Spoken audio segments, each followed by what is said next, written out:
Question number 8 में है कि कह रहा है कि एक पेंडेस्टल है, कितना ऊंचा है ये नहीं कह रहा है, ये कह रहा है कि एक पेंडेस्टल है जिसके ऊपर 1.6 मीटर लंबा एक मूर्ति रखा हुआ है। भूमि के किसी बिंदु से मूर्ति के शिखर का उन्नयन कोण 60 डिग्री और पेंडेस्टल के शिखर का उन्नयन कोण 45 डिग्री है। तो हमें निकालना है कि पेंडेस्टल कितना ऊंचा है।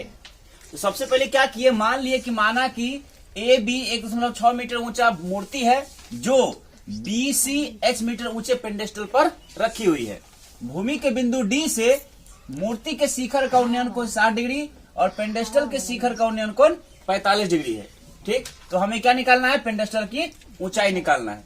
तो सबसे पहले क्या किए, त्रिभुज बी सी डी, इस छोटका त्रिभुज में इस 45 डिग्री के लिए ये आधार हुआ और ये लंब हुआ ना।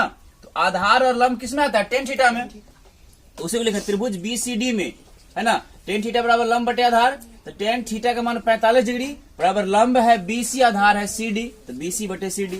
टेन 45 का होता है एक के नीचे कुछ नहीं तो एक होगा। बीसी का मान है एच, जो माने हुए हैं बीसी का मान एच, और बटे सी डी। तो सी डी है कहीं सी डी बराबर एच है कहीं एच, मतलब सी डी का मान भी क्या निकल गया, एच। कहने का मतलब जितना ये है उतना ही यह है। ठीक, अब त्रिभुज किसमें, सपोज कर लो कि ये लाइन अब नहीं है, तो त्रिभुज ए सी डी बड़का त्रिभुज में ऐसे क्या है, थीटा का मान 60 डिग्री है, 90 के सामने ये कर्ण होगा और यहाँ कौन बन रहा है, आधार हो जाएगा, ये लंब हो जाएगा। तो त्रिभुज ए सी डी में, त्रिभुज ए सी डी में टेन थीटा बराबर लंब बटे आधार। तो टेन थीटा का मान 60 डिग्री, लंब ए से सी तक और आधार सी से डी तक। तो टेन 60 का √3 बटे 1 बराबर ए सी का मान ए से सी तक को लिख सकते हैं ए बी या जोड़ बी सी, वही लिखे हैं। अब बटे सी डी का मान निकाले हुए हैं एच। अब तिरछा गुना करेंगे, एच गुना √3 तो एच √3 बराबर ए बी है कहीं ए बी या प्लस बी सी है कहीं बी सी, एच √3 रह गया बराबर ए बी का मान है 1.6 तो लिख दिए, प्लस बी सी का मान निकाले हुए हैं, कितना माने हुए हैं, बी सी का मान एच, तो एच हो गया। अब देखो एच √3 है, इधर प्लस में एच, इधर आएगा तो माइनस हो जाएगा, एच हो जाएगा ना, बराबर 1.6। तो दोनों में से एच कॉमन निकाल लिए, तो एच बाहर क्या जाएगा, √3 माइनस 1 बराबर 1.6 या एच बराबर 1.6, इधर गुना इधर भाग हो जाएगा। अब हर का परिमेयकरण करेंगे तो जो भी रहेगा वही रहेगा, चिन्ह बदल जाएगा सिर्फ। तो h बराबर क्या हो जाएगा, 1.6 बटे √3 माइनस 1 और गुना हो जाएगा √3 प्लस 1 बटे √3 प्लस 1, यानी h बराबर क्या हो गया, तो 1.6 गुना √3 प्लस 1 अब बटे, देखो इसको अगर ऐसे घेर दे गुना हो रहा है ना, a minus B into A plus B, A square minus B square, यानी a का मान है √3 और b का मान है 1, तो a square minus B square, square से रूट खत्म, यानी 1.6 गुना √3 प्लस 1 बटे 3 और माइनस 1, यानी घटेगा तो 2 हो जाएगा, 2 से भाग दे देंगे तो जाएगा 0.8, ये उत्तर हो जाएगा एच का मान 0.8 कोस √3 प्लस 1 मीटर, यानी पेंडेस्टल की ऊंचाई 0.8 इंटू √3 प्लस 1 मीटर होगी। हो गया।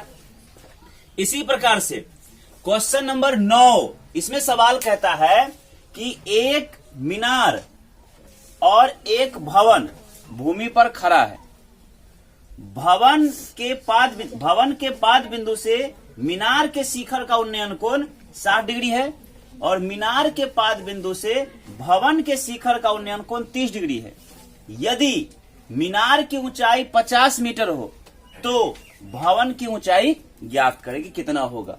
ठीक ना, तो सबसे पहले क्या किए, मान लिए कि माना कि ए बी 50 मीटर ऊंचा भवन मीनार है तथा सी डी एच मीटर ऊंचा भवन है। मीनार के पाद बिंदु से भवन के शिखर का उन्नयन कोण 30 डिग्री और भवन के पाद बिंदु से मीनार के शिखर का उन्नयन कोण 60 डिग्री है। अब त्रिभुज ए बी सी में इस 60 के लिए ये लंब होगा, ये आधार हो जाएगा। तो त्रिभुज ए बी सी में उसको लिखे यहाँ पे, त्रिभुज ए बी सी में टेन थीटा बराबर लंब बटे आधार, टेन थीटा का मान 60 डिग्री बराबर लंब कौन ए बी और बटे आधार कौन बी सी। तो ए बी बटे बी सी, टेन 60 का √3 बटे 1, ए बी का मान 50 बटे बी सी, 50 देखो बी सी गुना √3 तो बी सी √3 बराबर 50 से कहें 50, बी सी बराबर 50 और गुना भाग हो जाएगा, यानी बी सी का मान निकल गया 50 बटे √3। अब हम इसको छोड़ देंगे, त्रिभुज इसमें आते हैं बी सी डी में, इस त्रिभुज में। ठीक, 90 के सामने ये कर्ण हो जाएगा और यहाँ कौन बना आधार हो जाएगा, यानी आधार दिया है, लंब निकाल लेंगे। वही टेन थीटा फिर त्रिभुज बी सी डी में टेन थीटा बराबर लंब बटे आधार। तो टेन थीटा का मान 30 डिग्री, लंब का मान हो जाएगा क्या CD और आधार का हो जाएगा BC।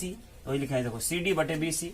टेन 30 का 1/√3 बराबर CD का मान H माने हैं और बटे BC का मान निकाला हुआ है 50/√3।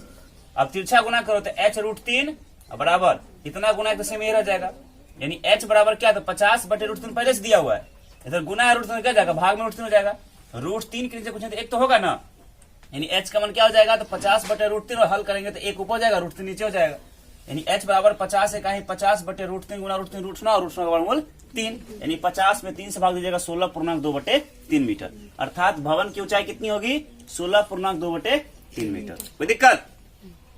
ठीक।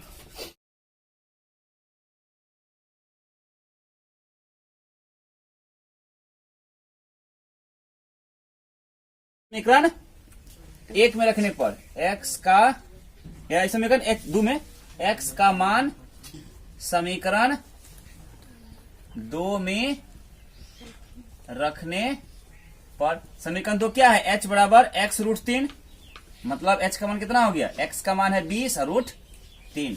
अतः दोनों खंभों की दूरी, दोनों खंभों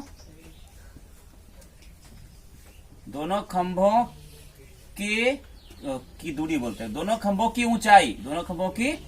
ऊंचाई क्या माने हैं, दोनों खंभों की ऊंचाई h है ना रे, h का मान कितना निकला 20√3 मीटर। कहने का मतलब दोनों खंभा इतना ही ऊंचाई का है, तथा बिंदु C से